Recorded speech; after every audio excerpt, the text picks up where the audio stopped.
So let's consider the Iupac rules for naming carboxylic acids and derivatives. So first, carboxylic acids are named by replacing the E in the parent alkane. So the E in the parent alkane is actually replaced by oic and the word acid. So for instance, if I have CH3 CH2 COOH, so notice that this is a 3-carbon compound, and as such the corresponding alkane should be propane. But in this case, I'll go ahead and call this a propanoic acid. So notice that the E here was replaced with OIC and then the word acid added. So next, when naming compounds containing alkyl groups, hydroxyl groups, halogen substituents in addition to carboxylic acid, the carboxylic group is given the lowest possible number and it takes the parent name. For instance, if I have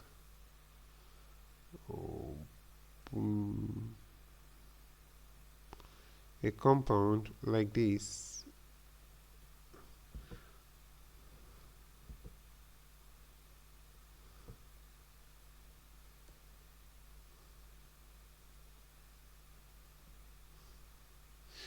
now you notice that in this compound, if I should name from 1, 2, 3, 4, 5,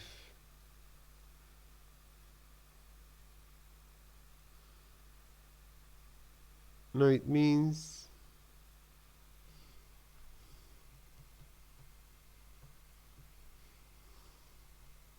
now you notice that from this compound, if I should name from 1, 2, 3, and 4, it means that this area, which is my carboxylic acid, will actually become the carbon 4. But if I should name in the other way around, let's say from 1, 2, 3, 4, now you notice that my carboxylic acid here will be at carbon 1. So that's our ultimate goal, to make the carboxylic acid appear as the lowest number as possible. So over here, which is my carboxylic acid group, should be my preference. So I'll have here as 1, I'll have here as 2, I'll have here as 3, and I'll have here as 4. Now notice that I also have a methyl group here. Now from the rule, my carboxylic acid should have preference over the methyl group. So with this, I have my carboxylic acid at carbon 1 and then my methyl group as carbon 3.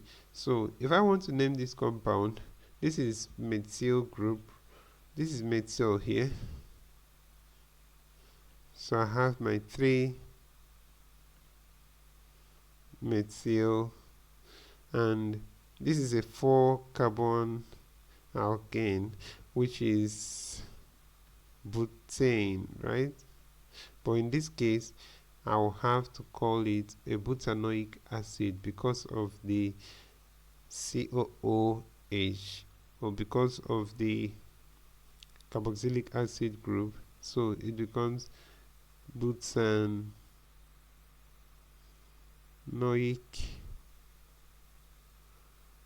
acid. So this is 3-methyl butanoic acid. So let's go ahead and wipe this and see the next example. Alright, so if I have this way,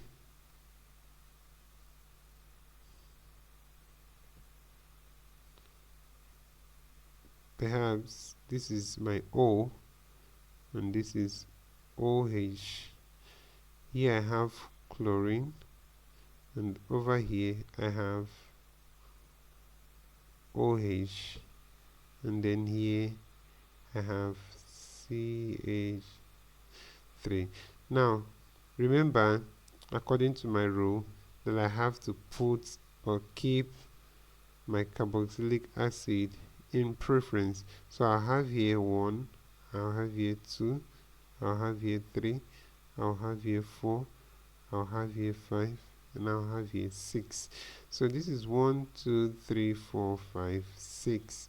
So if I should have a structure like this, now this is chlorine here, and this is a hydroxy here. So chlorine is at carbon 3, while the hydroxyl is at carbon 4. So I'll name this way: 3-chloro, 4-hydroxy,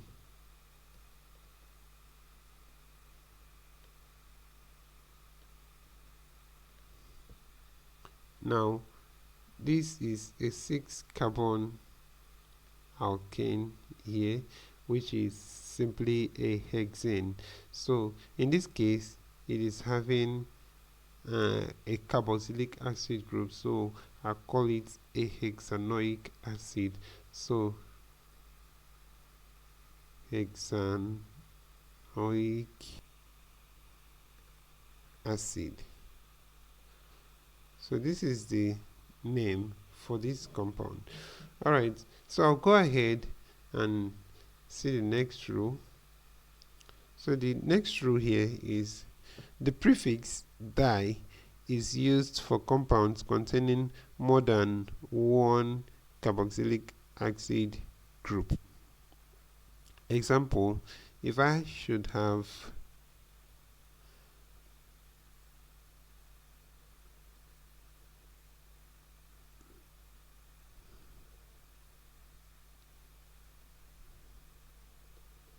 so notice that I have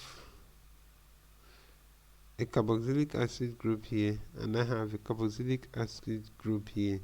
Now I have 3 carbons all together, which is a prop, right? So I can name this compound as a propanoic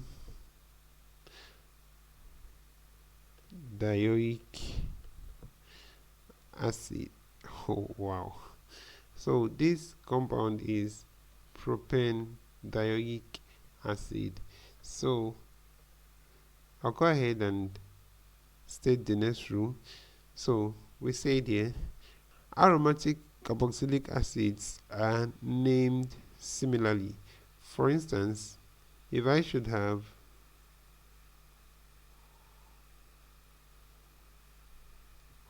this, and I have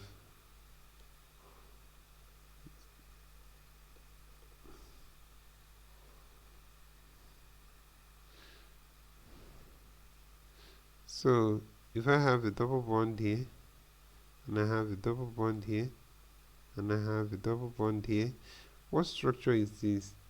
This here is benzene, and then this is a carboxylic acid. So I can simply call this a benzoic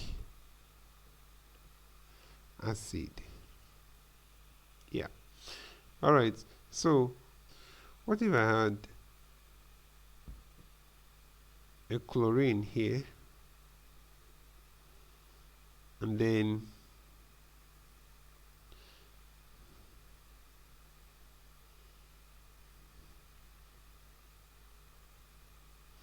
and NO2 here, that's the nitro.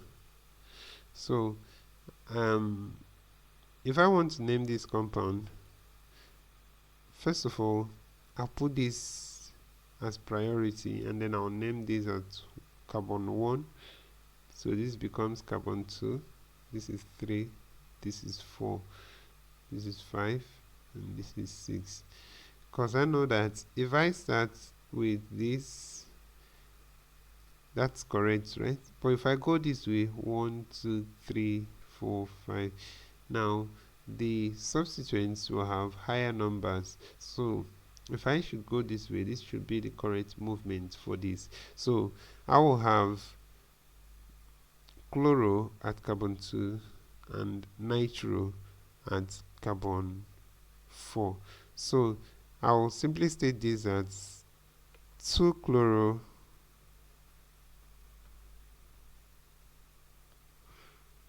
for nitro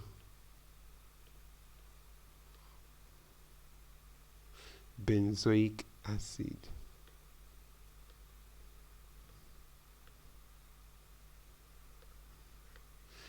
So that's the correct name for this compound.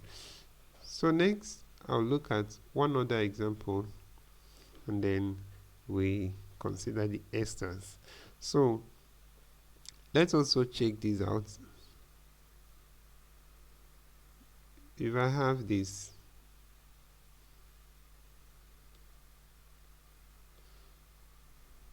so what structure is this? This is a benzene ring, and if I should add this,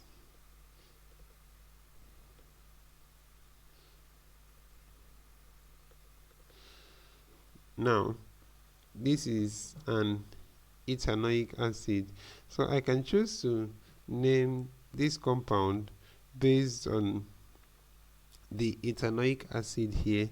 So I can simply call this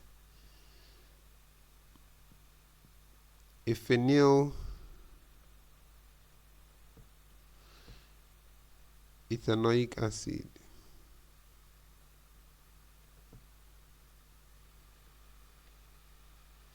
So which is an ethanoic acid with a phenyl group. So this is simply how I can name this compound. Alright, next let's consider the esters. So esters are still carboxylic acid derivatives. So I'll go ahead and check out some work examples using esters. So for instance, if I should have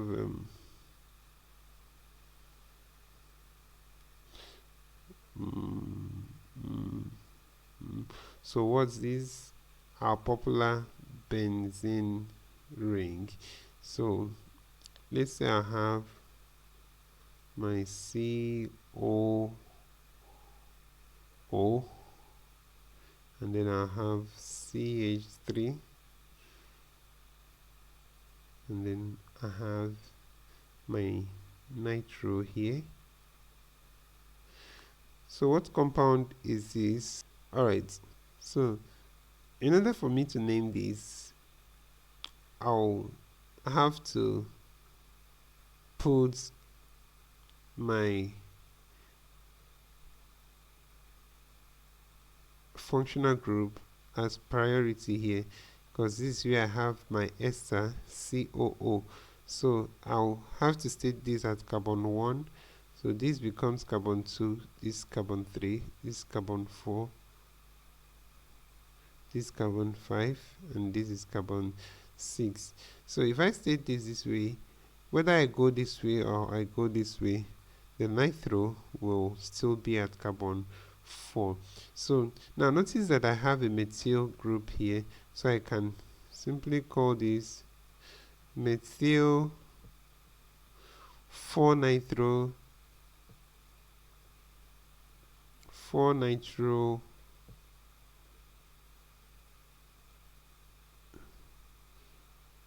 benzoates. So my esters, instead of having oic acid,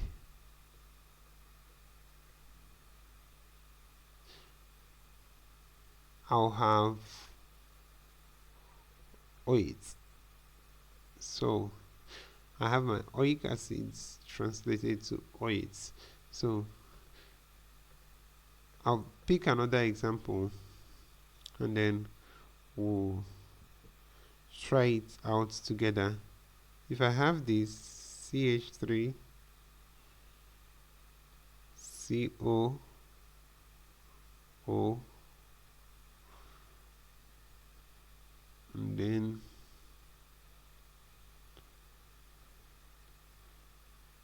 I can put this up and yeah.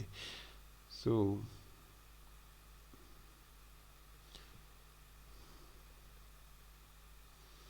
this is the nitro,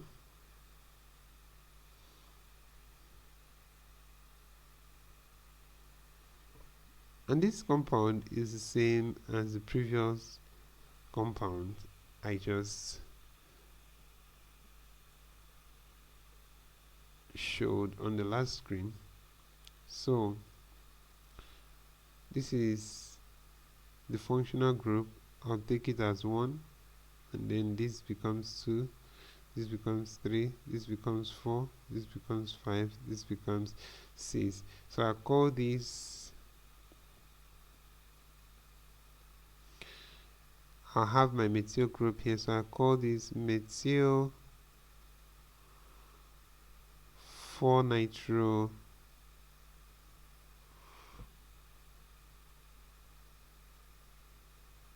benzoate. Now there is also another way to name this compound, and that's naming from the ethanoic acid here. So, and it becomes more simpler to name from the ethanoids here, because we can actually look at these and look at these and then consider these as a derivative and consider these as a substituent. So when we do that, we'll have, this is at carbon 1, so this 1, 2, 3, 4. So I'll have 4 nitro. So I'll name these as phenyl. So phenyl ethanoids. So this is the correct name for this compound. So this is another way we can name this compound. So I'll go ahead and wipe this off.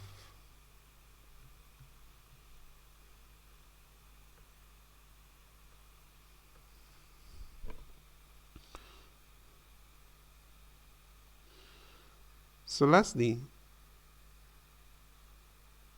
if I have CH3 CH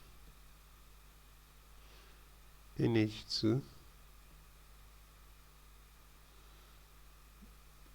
then C OO, and then CH2, and then CH3.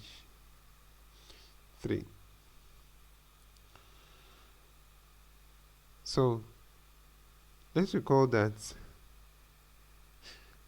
our major interest should be on our functional group here, which is the ester here.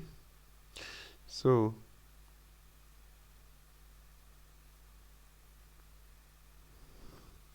if I take this, and from here I have 1, 2, and 3.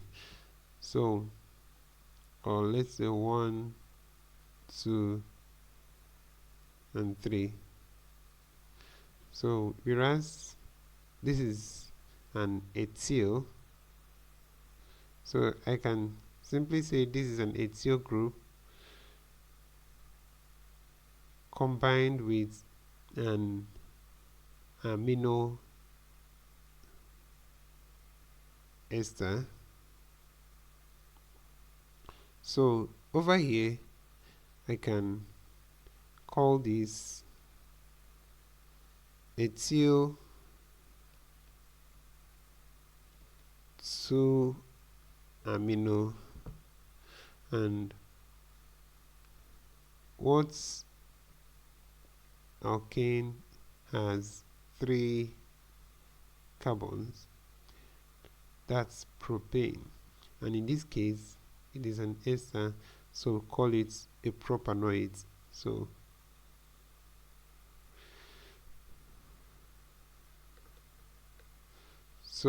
I have ethyl 2 amino propanoids. So this is how I can simply name this compound. So next, let's consider the acid anhydrides. So symmetric acid anhydrides are named by replacing the acid in the corresponding carboxylic acid with anhydride. For instance, if I should have this structure, let's say CH3, CH2, CH2, COO, CO, then CH2, CH2, and CH3. So I can simply name this compound as propanoic. I can simply name this compound as butanoic anhydride. So this is how I can simply name this compound. Now the reason is I have a butanoic acid, that's 1, 2, 3, 4 here. Then I have 1, 2, 3, 4 here. So this makes it a butanoic acid, a butanoic anhydride, because they are actually symmetric. So this is corresponding to this. Alright, so having known that, let's look at other examples too. So let's say I have CH3 and then I have COO and then I have COO and then I have CH3. So what's this structure? As simple as it can be, this is ethanoic anhydride. So let's look at another example too. So let's say we have C6H5 and then we have COO and then we have COO and then we have C6H5. Now what's this? This is a benzoic anhydride.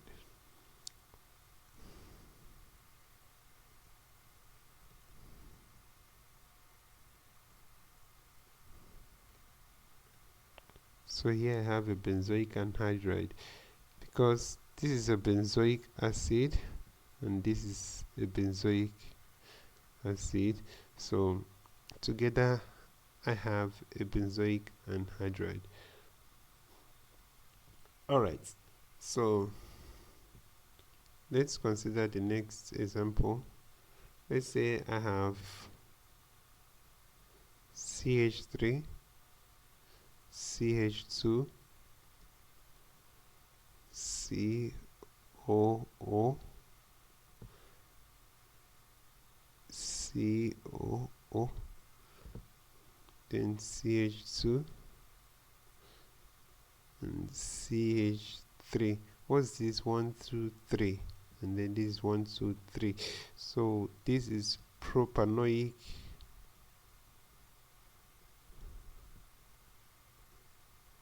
anhydride.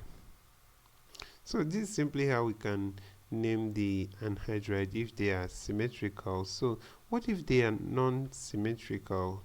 So for unsymmetrical acid anhydrides, they are named by naming each component of the carboxylic acid alphabetically, followed by a space and then the word anhydride. I'll go again. The unsymmetric acid anhydride are named by naming each component carboxylic acid alphabetically and then followed by a space and then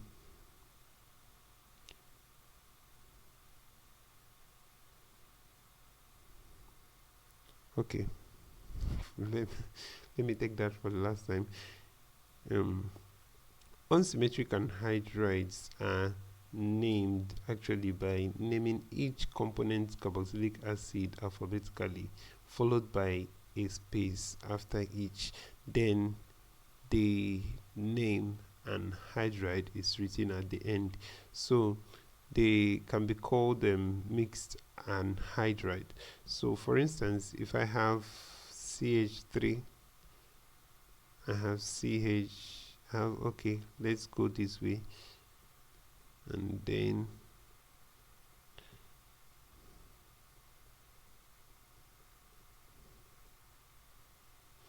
so notice that over here I have a benzoic acid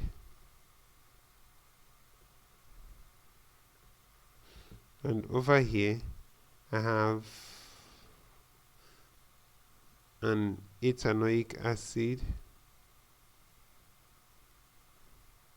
So since this is an acid anhydride, I'll simply pick these both and then check the first letters. B comes before an E, so I'll have to place B before the E. So I'll arrange them alphabetically. Let's say, so I'll arrange them alphabetically. Let's say benzoic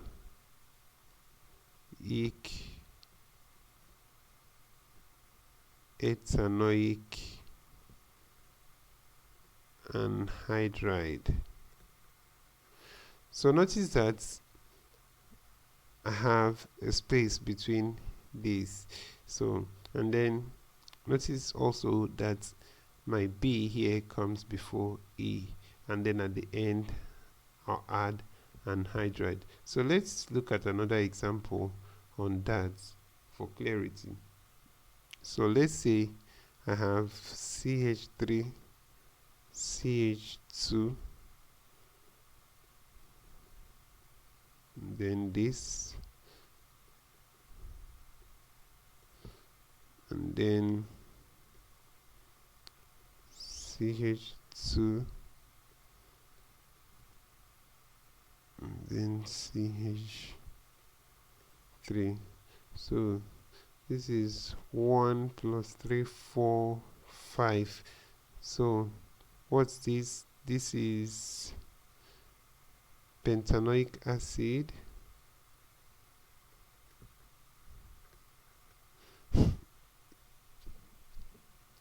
So this is pentanoic acid because this CH2 into 3, that's plus this, that's 4, then plus this, that's 5. So this is pentanoic acid, while over here this is 1, 2, 3.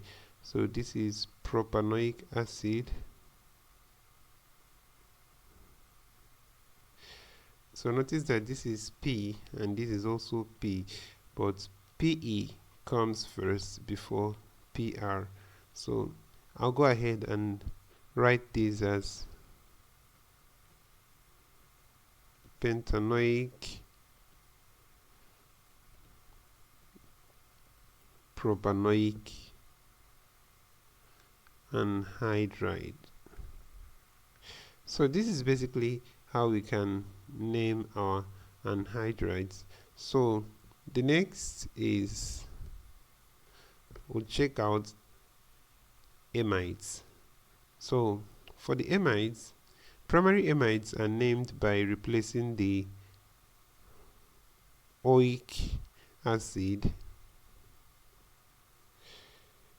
in carboxylic acid with the word amide, or replacing the E in the parent chain alkane with amide. So let's take this example. If I have CH3, CH2, CO, NH2. So this is 1, 2, 3. So if I had an alkane, this would have been a propane. But then for the amide here, since 3 is prop, I'll have this as propanamide, and this is simply achieved by removing or replacing the E in the propane with the word amide. So this is propanamide. Alright, so also secondary amides are named by using the uppercase letter N to indicate that the alkyl group is on the nitrogen atom. So for instance, if I have CH3, CH2,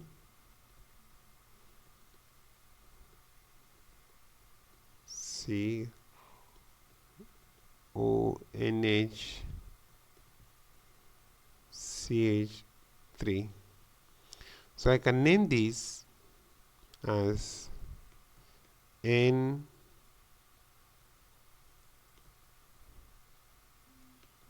methyl propanamide.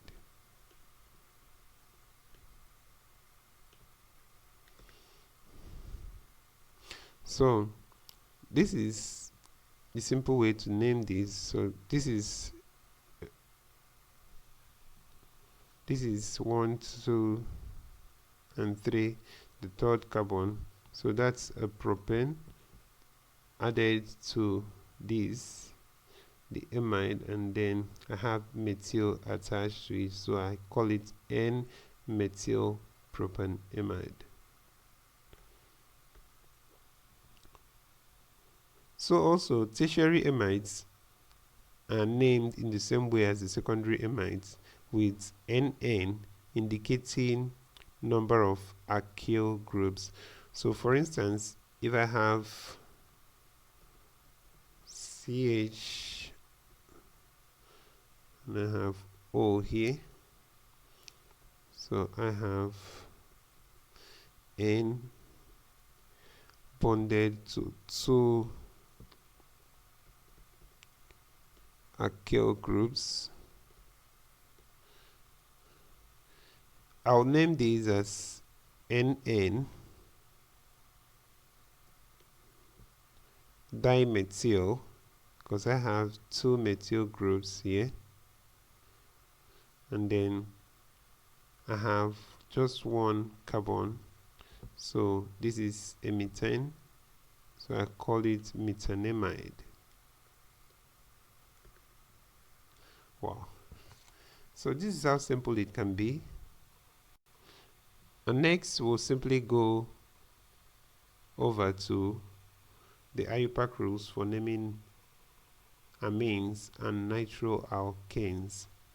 So amines are named by attaching the suffix amine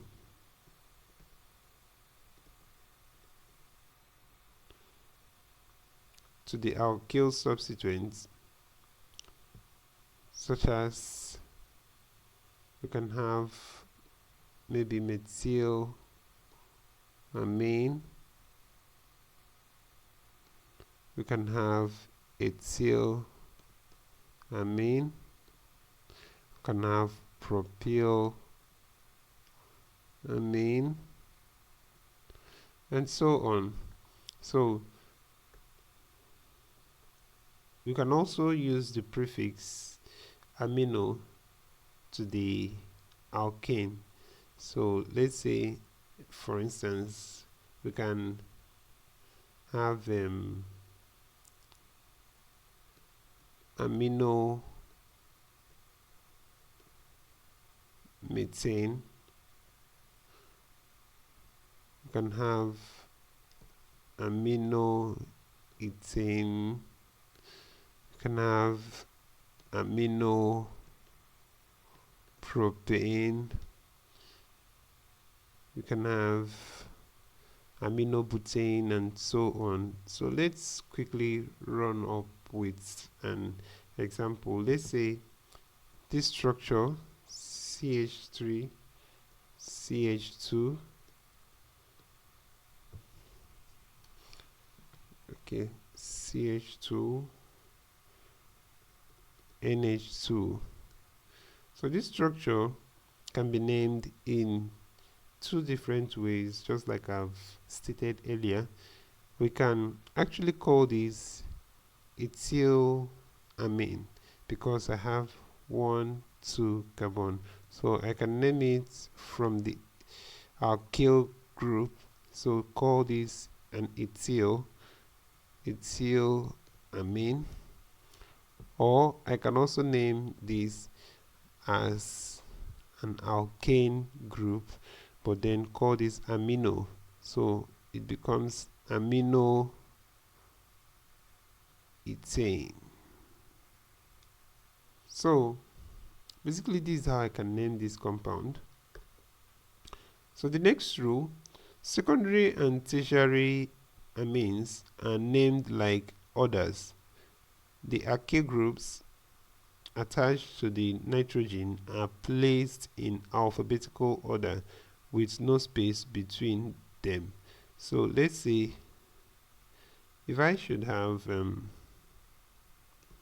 CH3 CH2 and then NH CH3. So with this, I know I have a methyl here, and I have an ethyl here, and I have my amine in between. So this is a methyl, this is an ethyl. Now I have to actually write this in alphabetical order. So naturally E comes before an M, so I'll name this as an ethyl methyl amine, or I can also use the alkane to name this. If I name this following the alkanes, I'll name this as ethane, and then this as methane. So naturally I'll have this to be ethane amino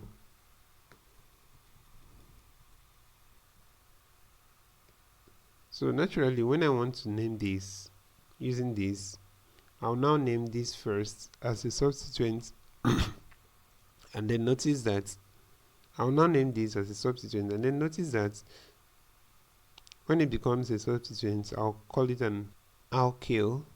So this becomes a thiol amino methane. Alright, so let's look at another example. Let's say I have CH3, CH2, CH2, and CH3, 2. So this is a dimethyl, and then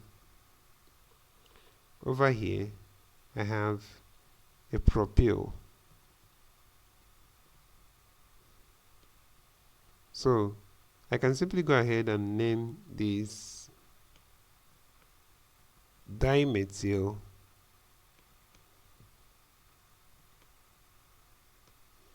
propyl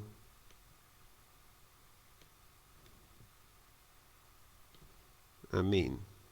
So notice that I wrote dimethyl first before propyl because D comes before P. Likewise, I can also write this to be in the alkane form, and then absolutely I can call this a propane while this remains dimethyl. So I'll simply name this compound as dimethyl because this comes first, so I'll use this as a substituent. So dimethyl, and then I'll call this amino propane. So this is how we can simply name this compound. So let's check the third rule.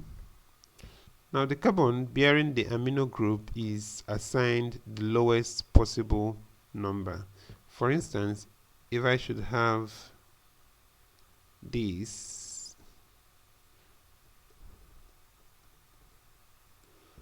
NH2 CH3 CH3, so if I number this way, 1 2 3 and 4, notice that my amino group will be at carbon 3.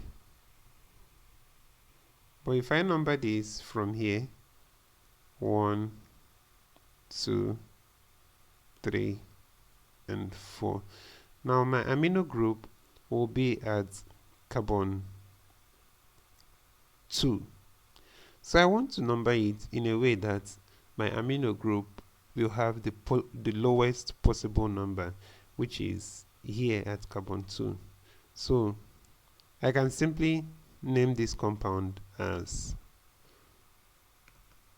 2-amino, and this is 1 2 3 4 alkane. So this is a 4-carbon alkane, and what's that? A butane, right? So I call this 2-amino butane. So for nitroalkanes, the carbon bearing the nitro group is assigned the lowest possible numbers.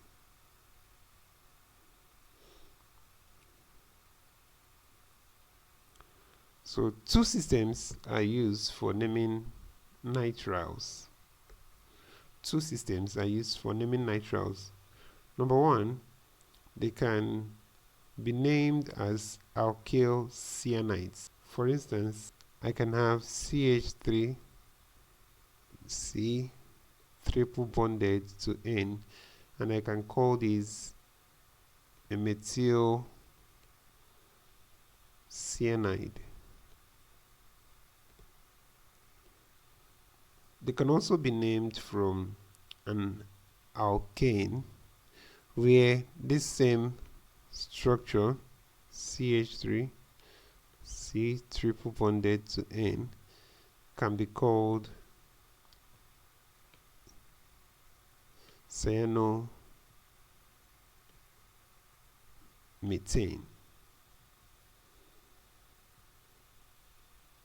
Alright, so in the second system, the carbon atom of the cyano group is considered as carbon 1. So in the second system, the carbon atom of the cyano group is considered as carbon 1 of the alkane carbon chain. Then the word nitrile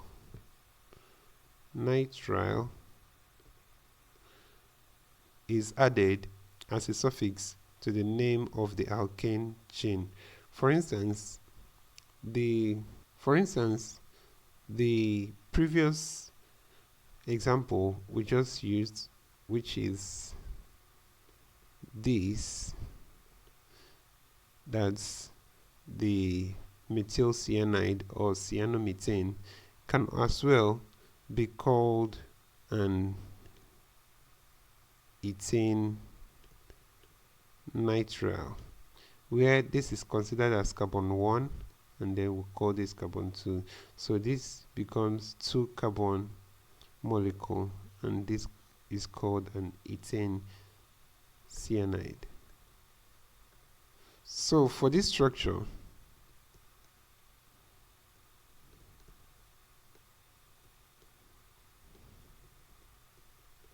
what will be the name of this compound? Alright, so this will be carbon 1, this will be carbon 2, this will be carbon 3, and then this is propane, right? Propane nitrile. So as simple as that. So let's consider this. If I have C6H5CN, now I can possibly name this as benzonitrile, or I can name this as phenyl cyanide. Alright, so let's look at the Iupac rules for naming thiols and thioesters. So ordinary compounds having the thiol groups at carbon 1 can be named by adding the suffix thiol. For instance, if I should have CH3, CH2, CHSH. So this is the thiol at carbon 1, and I can simply go ahead and name this as propane thiol. So notice that I have 1, 2, 3 carbons, and this is a 3 carbon alkane, which is the propane, and then I have the SH group at carbon 1, so I can call this 1 propane thiol.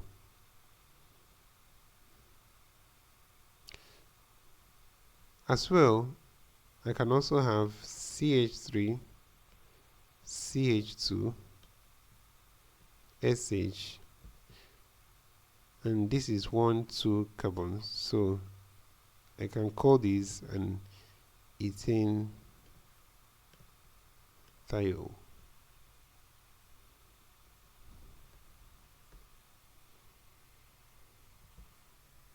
So if a thiol is a substituent,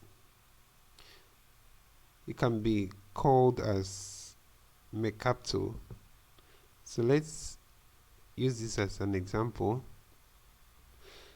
And then also recall that we want to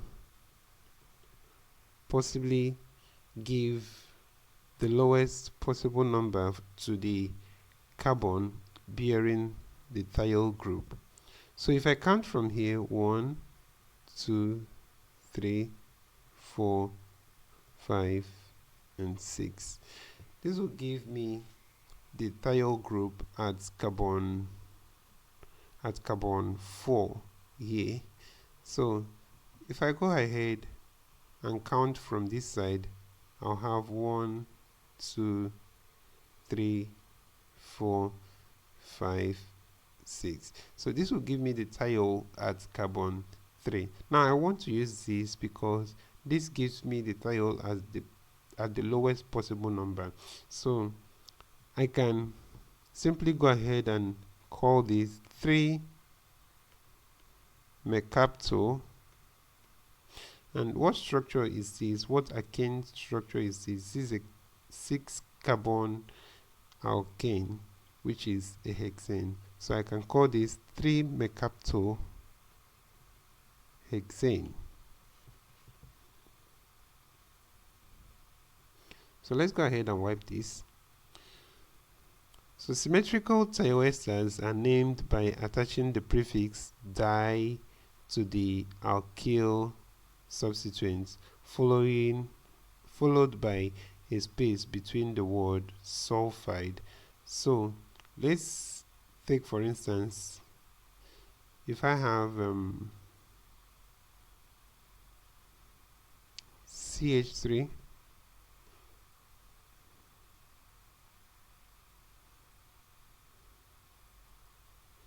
CH2, S, CH2,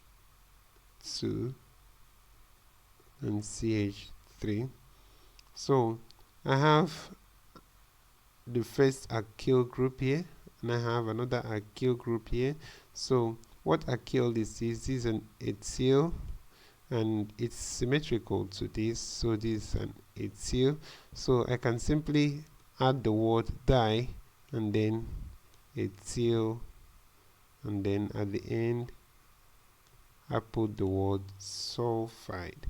So as simple as that. So next,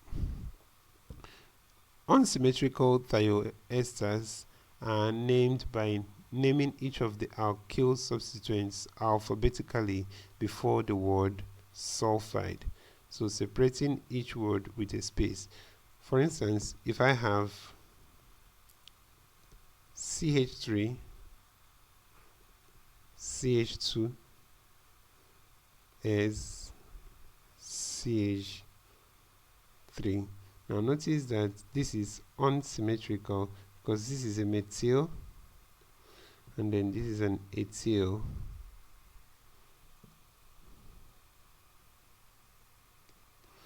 So if I should arrange this alphabetically, E should come before an M. So I'll have ethyl, methyl, sulfide. So that is it. So this will be the end of this lesson. I hope you enjoyed this video. Please, if you do, give it a thumbs up. Also share with your friends and subscribe to our channel. Thank you.